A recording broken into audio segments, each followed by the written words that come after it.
Pode conseguir-se mais com uma palavra amável e uma pistola do que com apenas uma palavra amável. Não confunda minha bondade com fraqueza. Eu sou gentil com todo mundo, mas quando alguém é injusto comigo, fraqueza não será o que você se lembrará sobre mim. Essas duas palavras foram contadas, aliás, essas duas frases foram contadas por um dos homens mais perigosos que pisaram nos Estados Unidos, Al Capone, que é considerado como um dos maiores mafiosos de todos os tempos.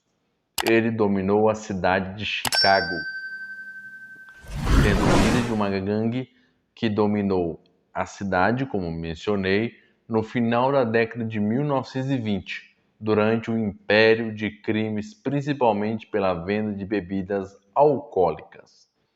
Oriundo de uma família italiana, ele ingressou na criminalidade durante a sua adolescência por influência do gangster Johnny Torrio. Al Capone ficou famoso por conduzir uma rede de crimes, principalmente pela venda de bebidas alcoólicas proibidas nos Estados Unidos, no período entre 1920 e 1933. Ele também se envolvia com cafetinagem, ou seja, prostituição, jogos ilegais, vendas de drogas, etc. Foi preso por sonegação de impostos, vindo a falecer por sequelas causadas da sífilis. Afinal, quem era Al Capone?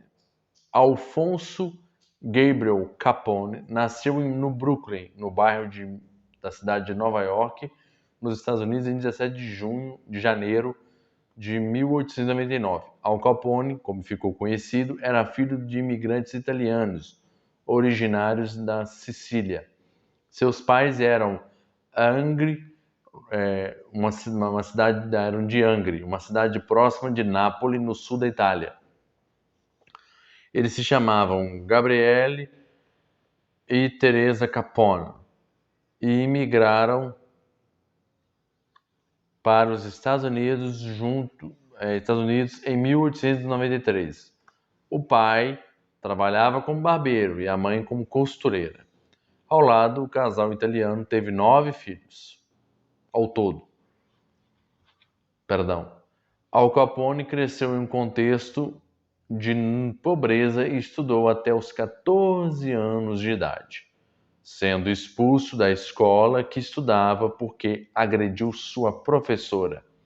Daí para você ver como a carreira criminosa de Al Capone começou bem cedo, né?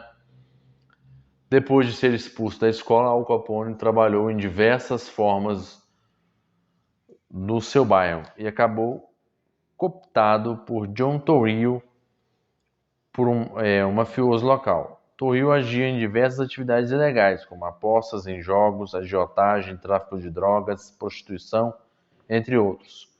Por influência de Torrio, Al Capone ingressou em uma série de gangues de jovens. A principal delas foi a Five Points Gang, um grupo que cometia delitos em Manhattan.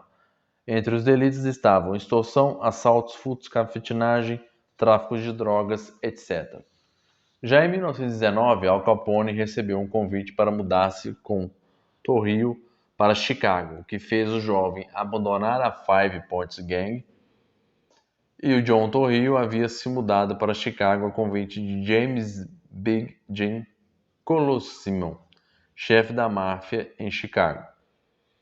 O Torrio convidou Al Capone para que os jovens se juntassem a ele. E chegando em Chicago, Al Capone foi colocado na função de segurança de um bordel por Torrio. A partir de 1920, um novo negócio surgiu para os mafiosos, permitindo que o jovem enriquecesse. Essa oportunidade era a venda clandestina de bebidas alcoólicas proibidas de serem comercializadas nos Estados Unidos, nos anos de 1920 e 1933. Em Chicago, Torrio conseguiu se estabelecer como chefe da máfia após planejar um assassinato de Colosomini, o crime que deu se deu porque Colossomino divergia de Torrio, que não queria se envolver com a venda de bebidas alcoólicas. Suspeitas do assassinato recaíram sobre Al Capone, mas nunca se comprovou se realmente foi ele o executor. Logo, Torrio passou a liderar o crime organizado em Chicago, e Al Capone se tornou seu auxiliar. Sob Torrio, Al Capone cuidava dos negócios de cafetinagem, jogo ilegal e contrabando de bebidas alcoólicas. Em 1925, John Torrio foi vítima de uma emboscada que lhe resultou em diversos ferimentos por bala. Esse acontecimento fez com que ele se afastasse da máfia e a entregasse o poder para Al Capone, que o sucedeu como chefe da máfia em Chicago. Nessa posição, ele se tornou um dos criminosos mais bem-sucedidos da história do norte-americana. Al Capone liderava uma rede de criminosos que se envolviam com atividades como prostituição, tráfico de drogas, extorsão e jogo ilegal.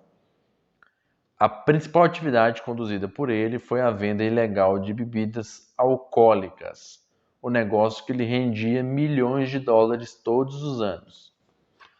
Enquanto o chefe da máfia de Chicago, Al Capone usou sua influência para garantir proteção política e policial.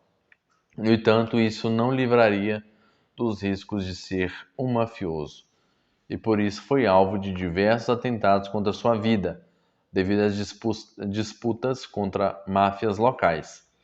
As disputas entre as diversas gangues causavam enorme violência em Chicago, mas Al Capone conseguia sair ileso porque tinha influência na polícia local. Os maiores inimigos dele em Chicago eram os membros de gangues irlandesas, em especial a Northern Side Gang, e para livrar-se dos seus oponentes, Al Capone organizou um grande massacre para matar o chefe da gangue rival, Bugs Moran. A matança, ocorrida no 14 de fevereiro de 1929, enquanto Al Capone estava na Flórida, resultou na morte de 7 pessoas. Esse evento recebeu o nome de Massacre do Dia de São Valentim. E o massacre chamou a atenção das autoridades, fazendo com que o mafioso fosse investigado pelo FBI, o Departamento de Investigação Federal dos Estados Unidos. Os departamentos do Tesouro e da Justiça foram mobilizados também para construir um caso contra Al Capone. O caminho encontrado foi indicado por sonegação fiscal, uma vez que Al Capone devia cerca de 200 mil dólares em impostos. Isso fez com que ele fosse condenado a 11 anos de prisão no dia 24 de outubro de 1933. Inicialmente, ele foi enviado para um presídio em Atlanta e depois enviado para o presídio de segurança máxima Alcatraz. Isso mesmo, Alcatraz que nós já trouxemos aqui para o canal, vou deixar na descrição, tá? Em Alcatraz, a condição de saúde de Al Capone se agravou rapidamente por conta de sífilis. Acredita-se que ele sofria as consequências de sífilis maltratada, pois embora ele tomasse remédios fortíssimos, a doença não foi combatida adequadamente. E esse quadro se arrastou por anos, gerando graves consequências para a sua saúde. Outros problemas de saúde constatados em Al Capone foram gonorreia e dependência química em cocaína. Acredita-se que essas infecções sexualmente transmissíveis tenham sido contraídas por muitos bordéis dos quais ele era dono. Seu estado de saúde se agravou nos anos seguintes e ele passou a sofrer com desordens mentais, um indicativo de que a sífilis havia prejudicado seu sistema nervoso e seu cérebro. O último ano de vida de Al Capone, em Alcatraz, foi inteiramente na seção hospitalar da prisão, onde ele recebia tratamento para sífilis. Sua capacidade mental foi severamente afetada pela doença e por isso, por seu bom comportamento, vamos pôr assim, ele foi liberado da prisão no dia 16 de novembro de 1939. Fora dela, ele continuou o tratamento contra a sífilis, cujo estado, no entanto, já era irreversível. Os últimos anos de vida de Al Capone foram em Palm Island, na Flórida. Em 25 de janeiro de 1957, o notório criminoso faleceu após múltiplos problemas de saúde. Seu corpo está sepultado em Hillside, Illinois. Esse vídeo somou para você?